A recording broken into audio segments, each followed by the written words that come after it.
Hi everyone. So இன்றைக்கி நம்ம வீடியோவில் என்ன பார்க்க போகிறோம் அப்படின்னா, உங்களுக்கு ரொம்ப முக்கியமான ஒரு டாபிக் என்ன அப்படின்னா, அதிகமாக நம்ம இங்கிலீஷில் பேசணும்னு சொல்லி ட்ரை பண்ணும் பொழுது நமக்கே தெரியாமல் சில மிஸ்டேக் பண்ணுவோம். சில நேரம் தெரிஞ்சே ஒரு பதட்டத்தில் சில மிஸ்டேக்ஸ் பண்ணுவோம். ஓகே, ஸோ இன்றைக்கி அந்த மிஸ்டேக்ஸ்லாம் என்னென்ன நம்ம பண்ணுவோம் அப்படின்றத ஒரு ஃபியூ சென்டென்ஸ் நான் இன்றைக்கி உங்களுக்கு எக்ஸ்பிளைன் பண்ண போகிறேன்.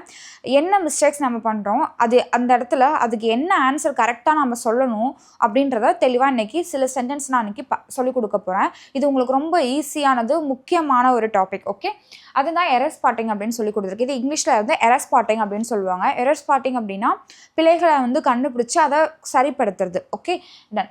இப்போது நாங்கள் நேற்று மாலில் இருந்தோம். இப்போ யாராவது உங்ககிட்ட கேட்குறாங்க, நேற்று நீ எங்கே இருந்த அப்படின்னு சொல்லி கேட்குறாங்க. உங்கள் ஃபேமிலியே நேற்று நான் வீட்டுக்கு வந்தேன் பார்க்கவே இல்லை, அந்த ஏரியா சைடு வந்தேன் பார்க்கவே இல்லை, நீங்கள் எங்கே இருந்தீங்க அப்படின்னு கேட்கும்போது நாங்கள் நேற்று மாலில் இருந்தோம் அப்படின்னு சொல்லுவோம் இல்லையா.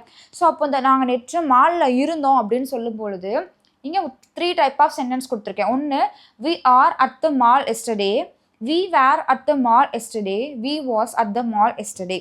இதில் எது தான் நம்ம யூஸ் பண்ணுவோம் அப்படின்னா, சிலர் என்ன பண்ணுவாங்க அப்படின்னா, இது என்னென்னா பாஸ்ட் சுச்சுவேஷனில் இருக்குது. இருந்தோம் அப்படின்னு சொல்லி பாஸ்ட் சுச்சுவேஷனில் இருக்குது.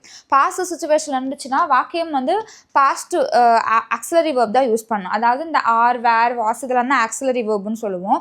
ஸோ பாஸ்ட் ஃபார்ம் தான் யூஸ் பண்ணணும். பட் நம்ம என்ன பண்ணுவோம்னா, ப்ரெசண்ட்டுக்கும் சரி பாஸ்ட்டுக்கும் சரி எல்லாத்துக்குமே ஒரு ப்ரெசன்ட் ஃபார்மே யூஸ் பண்ணுவோம். அதாவது ஆர் அப்படின்ற வேர்டை யூஸ் பண்ணுவோம். ஆக்சுவலாக இது என்னென்னா, மாலில் இருந்தோம் அப்படின்றது பாஸ்ட் ஆக்ஷன். அதனால் இந்த இடத்துல இந்த சென்டென்ஸ் வராது. ஏன்னா ஆர் அப்படின்றது ப்ரெசன்ட் ஆக்ஷன். ஓகே, அப்போது வேர், வாஸ் இது ரெண்டும் பாஸ்ட் தானே. அப்போது இது ரெண்டில் எது தான் யூஸ் பண்ணணும் அப்படின்னா, இந்த வேர் இதுதான் கரெக்டு. வாஸ் யூஸ் பண்ணக்கூடாது. ஏன் அப்படின்னா, வாஸ் சப்ஜெக்ட் இந்த சப்ஜெக்ட் ஹீ, ஷீ, இட்டு சிங்குலராக இருந்துச்சு அப்படின்னா நம்ம இங்கே வாஸ் யூஸ் பண்ணலாம். ஆனால் சப்ஜெக்ட் ப்ளூரலாக இருந்துச்சு அப்படின்னா, நாங்கள் அப்படின்றது ப்ளூரல், நிறைய பேர் சேர்ந்தது இல்லையா.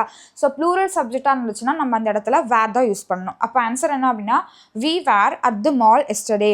அதாவது ஆக்சுவலாக இந்த வேர் அப்படின்ற வேர்டை நிறைய பேர் இங்கிலீஷில் பேச ஸ்டார்ட் பண்ணுறவங்க இந்த வேர்டை யூஸ் பண்ணவே மாட்டேங்கிறாங்க அதிகமாக.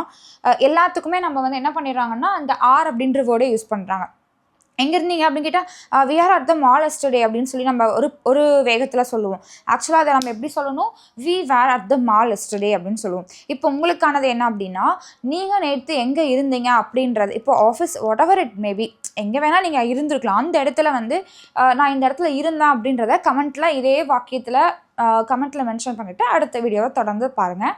செகண்ட் சென்டென்ஸ் பாருங்கள், நான் மார்க்கெட் போகிறேன் அப்படின்னு சொல்லியிருக்கு. இதை நிறைய பேர் எப்படி சொல்லுவாங்கன்னா, I am go to market அப்படின்னு சொல்லுவாங்க.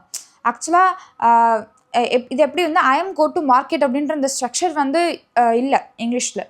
ஸோ இதை எப்படி சொல்லணும் அப்படின்னா, இந்த I am go to market அப்படின்றத யூஸ் பண்ணக்கூடாது. ஓகே, இந்த ஐ கோ டு மார்க்கெட்டுன்னு இருக்குது, ஐ ஆம் கோயிங் டு மார்க்கெட்டுன்னு இருக்குது.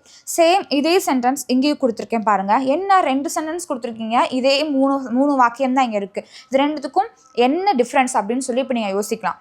ஒன்றும் இல்லை, நான் மார்க்கெட் போகிறேன், நான் மார்க்கெட் போகிறேன். இது நார்மலாக இப்போ ஒருத்தர்கிட்ட, இப்போ உங்கள் வீட்டில் இருக்கவங்கிட்ட சொல்கிறீங்க, இப்போ அம்மா இப்போ நீங்கள் ஒரு அம்மாவாக இருக்கீங்கன்னா, நீங்கள் உங்கள் பசங்கக்கிட்ட தம்பி நான் மார்க்கெட் போயிட்டு வரேன் அப்படின்னு சொல்லி நீங்கள் சொல்லிட்டு போகிறீங்க.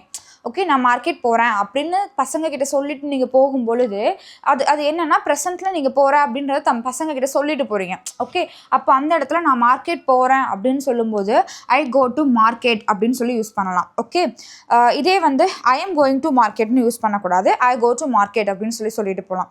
இதே நான் மார்க்கெட் போகிறேன், இது என்ன சுச்சுவேஷன் அப்படின்னா, இப்போது உங்கள் பையன் உங்களுக்கு கால் பண்ணி, அம்மா நீங்கள் எங்கே இருக்கீங்க, எங்கே போயிட்டுருக்கீங்க அப்படின்னு சொல்லி கேட்குறாங்க. அப்போ நீங்கள் சொல்வீங்க, நான் மார்க்கெட் போகிறேன்டா அப்படின்னு சொல்லுவீங்க. அதாவது அந்த விஷயம் அப்போ நடந்து கொண்டு இருக்குது.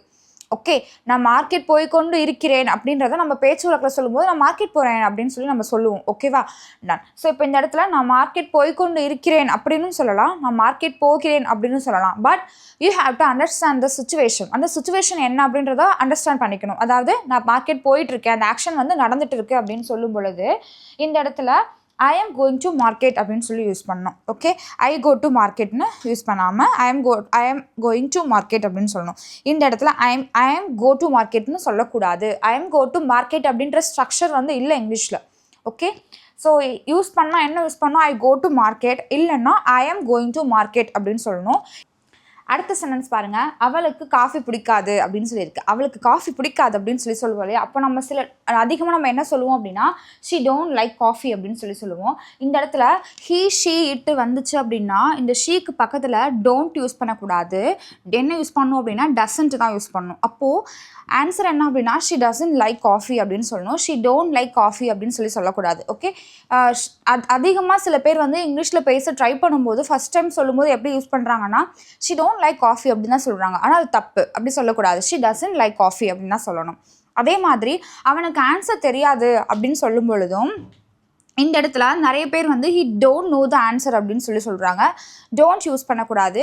சப்ஜெக்ட் வந்து ஹீ ஷீ இட்டு வந்துச்சு அப்படின்னா டசன்ட் தான் யூஸ் பண்ணணும். அப்போது he doesn't know the answer அப்படின்னு சொல்லணும். இங்கே எப்படி ஷீ டசன்ட் லைக் காஃபின்னு சொல்கிறோமோ அது மாதிரி இங்கே he doesn't know the answer அப்படின்னு சொல்லணும். அதாவது டஸ் நாட், அதைத்தான் நான் டசன்ட் அப்படின்னு சொல்கிறேன். ஓகே, இது ஸ்டைலாக சொல்லும் போது he doesn't know the answer அப்படின்னு சொல்லலாம். ஓகே, இப்போது இதில் ஆன்சர் என்ன அப்படின்னா he doesn't know the answer, he don't know the answer அப்படின்னு சொல்லக்கூடாது. இங்கே ஷீ டோன்ட் லைக் காஃபின்னு சொல்லக்கூடாது. அடுத்து என் தம்பியிடம் கார் இருக்கிறது அப்படின்னு சொல்லியிருக்கு. இதில் மை பிரதர் ஹேவ் அ கார்னு வருமா, மை பிரதர் ஹேஸ் அ கார்னு வருமா? எல்லாரும் மோஸ்ட்லி என்ன யூஸ் பண்ணுறாங்க அப்படின்னா சப்ஜெக்ட் எதுவாக இருந்தாலும் சரி அங்கே ஹேவ் தான் யூஸ் பண்ணணும் அப்படின்னு யூஸ் பண்ணுறாங்க. ஆனால் இப்படி வரக்கூடாது. சப்ஜெக்ட் வந்துட்டு சிங்குலராக இருந்துச்சு அப்படின்னா நம்ம இங்கே ஹேஸ் தான் யூஸ் பண்ணணும், ஹேவ் யூஸ் பண்ணக்கூடாது. ஓகே, அப்போ ஆன்சர் என்ன அப்படின்னா my brother has a car அப்படின்னு தான் சொல்லணும். ஓகே, அடுத்தது அவள் ஒரு நேர்மையான பெண் அப்படின்னு சொல்லியிருக்கு. அவள் ரொம்ப நேர்மையான பொண்ணு அப்படின்னு சொல்லுவோம் இல்லையா? அப்போது இந்த இடத்துல அவள் அப்படின்றதுக்கு ஷீக்கு பக்கத்தில் இது வந்து ஒரு ப்ரெசன்ட் ஃபார்ம்ன்ற போது ஈஸ் யூஸ் பண்ணணும். இந்த இடத்துல ஒரு அப்படின்னு வந்துருச்சு. ஒரு அப்படின்னா ஆ இல்லைன்னா ஆன், இந்த ரெண்டுத்துக்கும் வந்து ஒரு அப்படின்னு அர்த்தம். பட் இதுக்கு அடுத்து வரக்கூடிய இந்த வேர்டை பொறுத்து தான் நம்ம இங்கே ஆ வருமா ஆன் வருமானு நம்ம அதை டிசைட் பண்ணணும். ஆக்சுவலாக இது வந்து வவல் சவுண்டாக இருந்துச்சு அப்படின்னா நம்ம ஆன் யூஸ் பண்ணுவோம். கான்சனன்ட் சவுண்ட்ஸாக இருந்துச்சுன்னா நம்ம ஆ யூஸ் பண்ணுவோம். இந்த இடத்துல ஹச் வந்திருக்கு. ஹச் அப்படின்றது கான்சனன்ட்ஸ் லெட்டர்னு நம்ம சொல்லக்கூடாது. நம்ம லெட்டரை பார்க்காம சவுண்ட்ஸை தான் பார்க்கணும். இதை எப்படி நம்ம ப்ரொனவுன்ஸ் பண்ணணும் அப்படின்னா ஆனஸ்ட் அப்படின்னு சொல்லணும். ஹானஸ்ட்னு சொல்லக்கூடாது. ஆனஸ்ட் அப்படின்ற போது